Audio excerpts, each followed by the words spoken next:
సేకరించిన సీట్లో కూర్చోవలసిందిగా కోరుతా ఉన్నాం.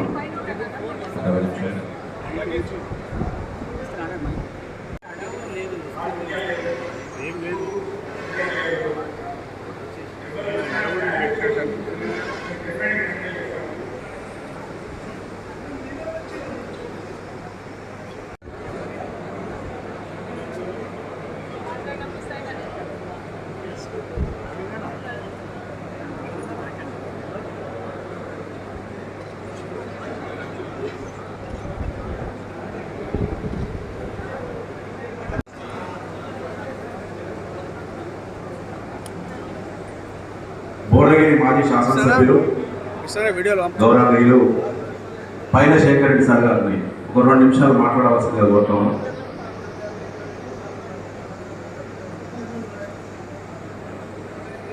స్నేహితుడు, మా క్లాస్మేట్ అరవింద్ రెడ్డి గారికి, అట్లానే స్థానిక ఎమ్మెల్యే గారు గౌరవనీయులు మాజీ ఎమ్మెల్యే గారు పైల శేఖర్ రెడ్డి గారు, మా జిల్లా అధ్యక్షులు భువనగిరి జిల్లా అధ్యక్షులు అన్న రామకృష్ణారెడ్డి గారు, వేదిక మీద ఉన్నటువంటి మండల కృష్ణకు వేరే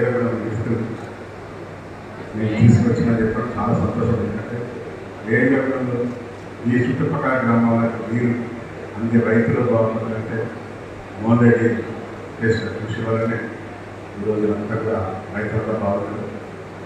అలాగే కొంత పైప్ లైన్ కోసం ఇంకా కొంత ఫండ్ కావాలని ఆ రోజు నా దగ్గరికి గ్రామ ప్రజలకు వచ్చింది. అప్పుడు ఫండ్ కూడా 22 లక్షల రూపాయలు కూడా గ్రామ పైప్ లైన్ ఇంత ప్రజల పబ్లిక్ కోసం రైతుల కోసం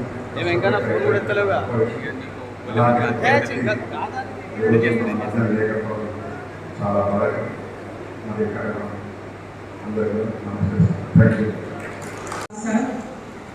ఈరోజు ఏదిలో కూడా ప్రత్యేకించి రావడానికి 2 కారణాలు ఉన్నాయి. ఒకటి, నాకు పర్సనల్గా ఈ కుటుంబంతో ఉన్నటువంటి అనుబంధం, అందుకే ఖచ్చితంగా ఇక్కడికి రావాలి అని చెప్పి వారి బాధను పంచుకోవాలని చెప్పి రావడం. 2, మోహన్ రెడ్డి గారు గౌరవనీయులు ఏదిలో కూడా సంబంధించి దాదాపు 600 ఎకరాల పంటలు పండడానికి వారు అనేక పర్యాయాలు కృషి చేసి వారు స్వయంగా ఇరిగేషన్ డిపార్ట్మెంట్లో ఇంజనీర్గా పనిచేశారు. కాబట్టి వారి మేధస్సులు పెట్టి అవసరమైన కాడ వారి పరపతిని వాడి అవసరం అనుకున్నప్పుడు వారి భూమినిచ్చి డబ్బునిచ్చి మనకి ఇక్కడ లిఫ్ట్ ఇరిగేషన్ రావాలి గ్రామానికి వస్తేనే మరి గ్రామం బాగుపడుతుందని పాపం ఆయన చాలా కష్టపడి పనిచేస్తున్నారు. కాబట్టి వారి యొక్క చైతన్యానికి వారి యొక్క పట్టుదలకు నేను ఇంత దూరం ఎదురవడానికి ప్రత్యేకించి రావడం జరిగింది. ఎందుకంటే అది ఇప్పటి మాట కాదు, తెలంగాణ రాకముందు వారు చేసినటువంటి కృషి. 2006, 2007లో మన దిక్కు నీళ్లు ఉన్నాయా లేదా అని ఎవరు అడిగి చూసిన లేరు. మన దిక్కు పంటలు ఎట్లా పండుతున్నాయని ఎవరు పట్టించుకొని అడిగినటువంటి వాళ్ళు లేరు.